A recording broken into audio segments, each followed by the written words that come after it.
we are using technology,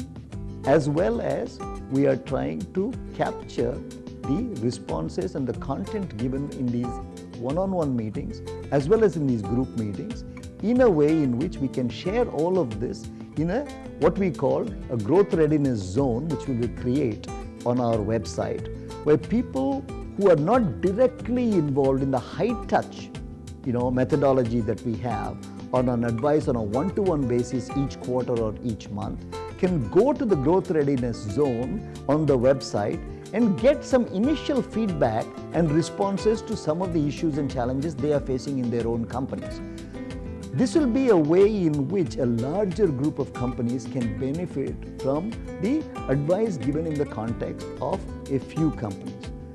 Amazingly enough, most of the challenges which face companies which are in the stage of growth, there are more than 90 to 95% are actually common to all of them. So the responses will in fact will resonate to a lot of people.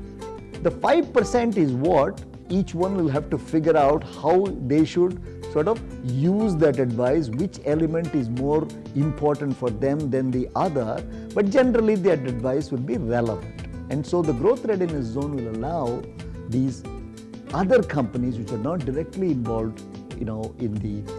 one-on-one interaction to get significant benefit from the advice